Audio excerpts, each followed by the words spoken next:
ಜಯರಾಮು, ನಿಮ್ಮೂರು ಜಮೀನು ಬೆಲೆ ಎಷ್ಟಪ್ಪ?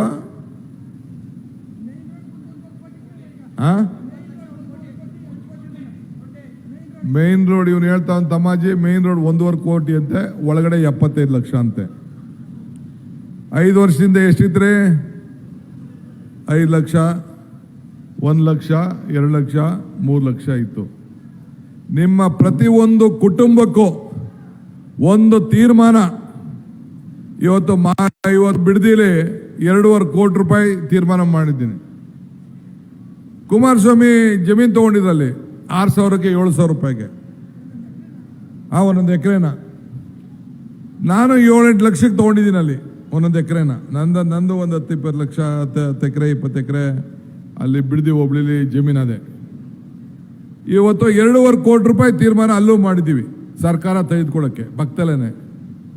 ಕುಮಾರಸ್ವಾಮಿ ತೆಗೆದುಕೊಂಡೋದಕ್ಕೂ 2.5 ಕೋಟಿ ಕೊಡ್ತಾ ಇದ್ದೀವಿ. ನಾನು ಯಾಕೆ ಈ ಮಾತು ಹೇಳ್ತಾ ಇದ್ದೀನಿ ಅಂದರೆ, ಒಂದು ತೀರ್ಮಾನ ಅಧಿಕಾರಕ್ಕೆ ಬಂದಾಗ ನಿಮ್ಮ ಜೋಬಕ್ಕೆ ನೀವು ದುಡ್ಡು ಹಾಕೋಕೆ ನನ್ನ ಕೈಲಿ ಆಗೋದಿಲ್ಲ. ಏನೋ ಒಂದು ದೊಡ್ಡ ಶಕ್ತಿ ಈ ರಾಜ್ಯದ ಜನತೆ 136 ಸೀಟ್ ಕೊಟ್ಟರೆ ಮಾತು ಕೊಟ್ಟೆ 5 ಗ್ಯಾರಂಟಿ ಕೊಡ್ತೀನಿ ಅಂತ. ಕಮಲ ಕೆರೆಯಲ್ಲಿದ್ದರೆ ಚಂದ, ತೆನೆ ಹೊಲದಲ್ಲಿದ್ದರೆ ಚಂದ, ಈ ದಾನ ಧರ್ಮ ಮಾಡುವ ಕೈ ಅಧಿಕಾರದಲ್ಲಿದ್ದರೆ ಚಂದ ಅಂತ ಹೇಳಿದೆ. ಆ 5 ಗ್ಯಾರಂಟಿಲಿ ಈಗ ನಿಮ್ಗೆಲ್ಲ ಮನೇಲಿ ಫ್ರೀ ಕರೆಂಟ್ ಕೊಡ್ತಾ ಇದ್ದೀವಿ ಇಲ್ಲ? 2,000 ರೂಪಾಯಿ ಒಂದು 15 ದಿನ ತಿಂಗಳು ಹೆಚ್ಚು ಕಮ್ಮಿ ಆಗ್ತಾ ಇರ್ಬೋದು, ಕೊಡ್ತಾ ಇದ್ದೀವಿ. ಅಕ್ಕಿ ಕೊಡ್ತಾ ಇದ್ದೀವಿ. ಎಲ್ಲ ಹೆಣ್ಮಕ್ಳೆಲ್ಲ ಎಲ್ಲಿಗೋದ್ರೂ ಫ್ರೀ ಕೊಡ್ತಾ ಇದ್ದೀವಿ. ನೀವು ಕುಮಾರಣ್ಣನ ಕೇಳಬೇಕು, ಆ ದಳದ ಕ್ಯಾಂಡಿಡೇಟ್ ಯಾರಿದ್ದಾನೆ ಅವನು ಕೇಳಬೇಕು. ನಿಮ್ಮ ಲೋಕಸಭಾ ಕ್ಯಾಂಡಿಡೇಟ್ಗೆ MP ಗೆ ಕೇಳಬೇಕು. ನಿನ್ನ ಕಾಲದಲ್ಲಿ ಒಂದು ಟ್ರಾನ್ಸ್ಫಾರ್ಮರ್ ಹಾಕೊಟ್ಟಿದ್ಯಪ್ಪ, ರೈತರ ಮಕ್ಕಳು ಅಂತ ಹೇಳ್ತಾ ಇದ್ದೀರಲ್ಲ, ಯಾವ್ದಾದ್ರು ಒಂದು ಕೆರೆ ತುಂಬಿದಿರೇನಪ್ಪ? ಈಗ ಸತ್ತೇಗಾಲದಿಂದ ಇಗ್ಲೂರಿಗೆ 26 ಕಿಲೋಮೀಟರ್, ಇಗ್ಲೂರಿಂದ ಮೊಗೇನಹಳ್ಳಿಗೆ 58 ಕಿಲೋಮೀಟರ್, ಮೊಗೇನಹಳ್ಳಿಯಿಂದ ಕಣ್ವಕ್ಕೆ 6 ಕಿಲೋಮೀಟರ್, ಕಣ್ವದಿಂದ ವೈಜಿಗುಡ್ಡಕ್ಕೆ 25 ಕಿಲೋಮೀಟರ್, ಒಟ್ಟು 105 ಕಿಲೋಮೀಟರ್. ಒಂದ್ ಕಡೆ ಇನ್ನೊಂದು ಕಡೆಗೆ ಪಂಪು, ಇನ್ನೊಂದು ಕಡೆಯಿಂದ ಇನ್ನೊಂದು ಪಂಪು, 160 HP ಪಂಪನ್ನು ಹಾಕಿ ನೀರನ್ನು 115 ಕಿಲೋಮೀಟರ್ಗೆ ಲಿಫ್ಟ್ ಮಾಡಿ ಇವತ್ತು ತಂದು ಈ ಕೆರೆಗಳನ್ನು ತುಂಬಿಸೋಂಥ ಕೆಲಸ ಮಾಡ್ತಿದ್ದೀವಲ್ಲ. ನೀವು ರೈತನ ಮಕ್ಕಳು ಅಂತ ಹೇಳ್ತೀರಲ್ಲಣ್ಣ, ನಿಮ್ಗೆ ಇರ್ಲಿಲ್ವಾ ಈ ಚಿಂತನೆ? ಈ ಬಡವನ ರೈತನ ಬದುಕಿಸ್ಬೇಕು, ಈ ರೈತನಿಗೆ ಸಹಾಯ ಮಾಡಬೇಕು ಅಂದು ಒಂದು ಆಲೋಚನೆ ಇಲ್ಲ. ರಂಗನಾಥ್ ನಮ್ಮ ಬಾಲಕೃಷ್ಣ ಹೇಳ್ತಾ ಇದ್ರು, ಟ್ರಾನ್ಸ್ಫಾರ್ಮರ್ ನೀವು ಹೋಗಿ ಮಂಡ್ಯ ಮದ್ದೂರಿಗೆ MP ಆಗವ್ರೆ ನಮ್ಮ ಅಣ್ಣವರು, ಹಾಕ್ಸು ಅನ್ನೋ ಟ್ರಾನ್ಸ್ಫಾರ್ಮರ್ನ ಕೇಂದ್ರ ಸರ್ಕಾರದಿಂದ ದುಡ್ಡು ಕೊಟ್ಬಿಟ್ಟು ಇಡೀ ಮಂಡ್ಯ ಜಿಲ್ಲೆಗೆ ಟ್ರಾನ್ಸ್ಫಾರ್ಮರ್ ಹಾಕ್ಸಪ್ಪ ನೋಡೋಣ, ಬೇರೆ ಏನು ಬೇಡ, ಟ್ರಾನ್ಸ್ಫಾರ್ಮರ್ಗಳು ಹಾಕ್ರಿ ಆ ರೈತರಿಗೋಸ್ಕರ. ಉಚಿತವಾಗಿ ಕರೆಂಟ್ ಕೊಟ್ಟವರು ನಾವು 10 HP ಕಾಂಗ್ರೆಸ್ ಸರ್ಕಾರ. ಇವತ್ತು ಈ ಹೆಣ್ಮಕ್ಳು ಬಂದಿದ್ರು, ಈ ಹೆಣ್ಮಕ್ಳು ಎಲ್ಲ ಸರ್ಟಿಫಿಕೇಟ್ ಪಡಿಕೊಂಡಿರಲ್ಲ DC ಅವ್ರು ಎಲ್ರಿದು ಹೆಣ್ಮಕ್ಳು ಬಂದಿದ್ರು. ಅವ್ರಿಗೆಲ್ಲ ಪಟ್ಟ ಕೊಟ್ಟು ನಾವು ಅವ್ರ ಮನೆ ಫೋಟೋ, ಅವ್ರ ಫೋಟೋ, ಅವರ ದಾಖಲೆ ಈ ಖಾತೆ ಮಾಡಿ 1,11,00,000 ಜನರಿಗೆ ಭೂಮಿ ಗ್ಯಾರಂಟಿ ಕೊಟ್ಬಿಟ್ಟು ಅವರ ಆಸ್ತಿ ದಾಖಲೆಗಳನ್ನು ಸೆಟ್ರೇಟ್ ಮಾಡಿ ಮುಂದಿನ ಪೀಳಿಗೆಗೆ ಒಂದು ದಾಖಲೆಗಳನ್ನು ನಿರ್ಮಾಣ ಮಾಡಂತ ಕೊಡ್ತೀವಿ. ಅಶೋಕಣ್ಣ, ನಿನ್ನ ಕಾಲನೋ ಜನತಾದಳ ಕಾಲಲ್ಲೋ ಇಂಥ ಕೆಲಸ ಮಾಡಕ್ ಆಯ್ತಿಲ್ವ ನಿನ್ನ ಕೈಲಿ? ಓರಿ ಉಳೂರಿಗೆ ಭೂಮಿ, ಬಗರ್ಕುಂ ಸಾಗೋಳಿ, ರೈತರ ಬದುಕಿಗೆ, ರೈತರಿಗೂ ಕೂಡ ಫಾರೆಸ್ಟಲ್ಲೂ ಕೂಡ ಯಾರು ಫಾರೆಸ್ಟಲ್ಲಿ ಇದ್ರು ಕೂಡ ಅವನಿಗೆ ಒಂದು ಭೂಮಿ.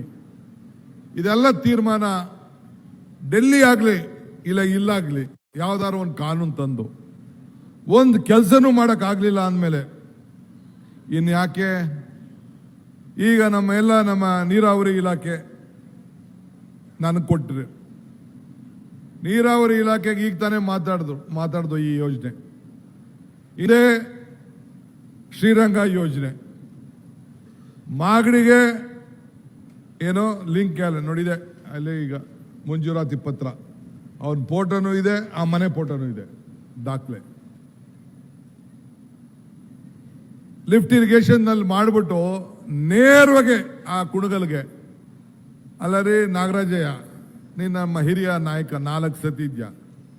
ಇನ್ನು ವೈಕೆ ರಾಮಯ್ಯನ ಹೆಸರನ್ನ ಇನ್ನ ಜನ ಮಾತಾಡ್ತಾವ್ರೆ, ಉಚ್ಮಾಸಿಗೌಡ್ರ ಹೆಸರನ್ನ ಇನ್ನ ಮಾತಾಡ್ತಾವ್ರೆ. ನಿನ್ನ ಹೆಸರನ್ನ ಇನ್ನ ಯಾಕೆ ಮಾತಾಡಿದ್ರೆ ನಿನ್ನ ಮಕ್ಕ ಪ್ರಶ್ನೆ ಮಾಡ್ತಾರಂತೆ, ನನಗೆ ಗೊತ್ತಿಲ್ಲ. ಈಗ ಯಾರು ಹೇಳಿದ್ರು ರೇ, ಅಲ್ಲಿ ಕುದುರೆ ಸಾಕುವಂಥದ್ದು 100 ವರ್ಷದಿಂದ ಇದೆ, ಮಹಾರಾಜರ ಕಾಲದಿಂದ ಇದೆ. ಈಗ ಬೆಂಗಳೂರಲ್ಲಿ ತೆಗೆದುಬಿಟ್ಟು ಎತ್ಕೊಂಡೋಗಿ ಅಲ್ಲಿ ಆಡ್ತೀನಿ ಅಂತ ಅವರೆಲ್ಲ ಹೇಳ್ಕೊಂಡ್ರು. ಆಡ್ರಪ್ಪ ಅಲ್ಲಿ ಆಡ್ರಿ ಅಂತ. ಏನು ಕುಣಗಲ್ಲವ್ರಿಗೆ ಆಡಿ ಅಂತ ಹೇಳಿದೀವಾ? ಅಲ್ಲಿ ಹೋದ್ರೆ ಒಂದು 2,000 ಜನಕ್ಕೆ ಕೆಲಸ ಸಿಗ್ತದೆ. ಯಾವುದೋ ಒಂದು ಕೆಲಸ ಅಲ್ಲಿ ಹೋಗೋದು, ಚೀಟಿ ಬರೆಯೋದು, ಮತ್ತೊಂದು. ನೀನು ಆಡ್ತಿದ್ದ, ನೀನೇನು ಆಡಬೇಡ, ನೀನು ಎಲ್ಲಿ ಆಡ್ತಾ ಇದೆಯಾ ಗೊತ್ತು ನಮ್ಗೆ, ಅದೆಲ್ಲ ಲೆಕ್ಕ. ನಿನ್ನ ಜಾಗ, ನೀನೇನು ಆಡು ಅಂತ ನಾನು ಹೇಳೋದಿಲ್ಲ. ಏನೋ ಕುಣಗಲ್ಗೆ ಒಂದು ಹೆಸರು ಬರ್ತದೆ, ಒಂದು ಜಾಗ ಬರ್ತದೆ. ಈ ಬೆಂಗಳೂರಲ್ಲಿ ಇರೋರೆಲ್ಲ ಆಡ್ತಾ ಇದ್ದಾರಾ? ಆ ರೇಸ್ ಕೋರ್ಸ್ ಸುತ್ತಮುತ್ತಲಿರೋರೆಲ್ಲ ಆಡ್ತಾ ಇದ್ದಾರಾ? ವಿಧಾನಸೌಧದ ಪಕ್ಕದಲ್ಲಿರೋರೆಲ್ಲ ಯಾವುದೋ ಊರಿನವರು, ಯಾವುದೋ ದೇಶದವ್ರು ಬಂದವರು, ಚಟ ಇರೋರು ಆಡ್ತಾರೆ. ಈಗ ನಮಗೆ ಚಟ ಇರೋರು ನಾವು ಬಾರ್ಗೆ ಹೋಗೋದಿಲ್ವೇನಪ್ಪ? ವೈನ್ ಶಾಪ್ಗೆ ಹೋಗೋದಿಲ್ವೇನೇ? ಹೋಗೋದಿಲ್ವೇ? ಚಟ ಇರೋರು ಅಲ್ಲೆಲ್ಲ ಗೋವಾಗೆ ಇದಕ್ಕೆ ಹೋಗಿ ಅದೇನದು ಕ್ಯಾಸಿನೋ, ಈ ಕ್ಯಾಸಿನೋ ನಿಮ್ಮ ರಾಮನಗರದವರು ಹೋಯ್ತಾರೆ, ಅಲ್ಲಿ ಇವರು ಹೋಗವ್ರೆ. ಫೋಟೋ ಗಿಟೋ ನೋಡಿದ್ದೀನಿ ನಾನು, ಕ್ಯಾಸಿನೋ ಆಡ್ತಾ ಇರೋದು. ಹಂಗೆ ಚಟ ಇಡೋರು ಹೋಗಿಲ್ಲೆಲ್ಲ ಆಡ್ತಾರೆ. ಅದು ಯಾರು ಆಡ್ತಾರೋ, ದೊಡ್ಡವ್ರು ಆಡ್ತಾರೆ, ಚಿಕ್ಕವ್ರು ಆಡ್ತಾರೆ, ನನಗೆ ಗೊತ್ತಿಲ್ಲ. ಅದು ನಾನು ಹೆಸರು ಹೇಳಕ್ಕೆ ಹೋದರೆ ಪೇಪರ್ ಅದನ್ನೇ ಬರೆದು ಬಿಡ್ತಾರೆ, ನಾನು ಹೇಳಕ್ಕೆ ಹೋಗೋದಿಲ್ಲ. ಸೊ ಹಂಗೆ ಏನೋ ಒಂದು ನಮ್ಮ ಕಾಲದಲ್ಲಿ ನಾವು ಯಾರೂ ಶಾಶ್ವತ ಅಲ್ಲ. ಈ ಕೆಂಪೇಗೌಡರನ್ನ ನೆನೆಸ್ಕೋತೀವಿ, ಶಾಶ್ವತನ? ಹಂಗೆ ಇವತ್ತು ನಾವು ಶಾಶ್ವತದ ಕೆಲಸ. ಈಗ ಬಾಲಕೃಷ್ಣ ಈ ಚಕ್ರಬಾವಿಲಿ ಒಂದು ಸ್ಕೂಲ್ ಬೇಕು ಅಂತ ಕೇಳಿದ್ರು.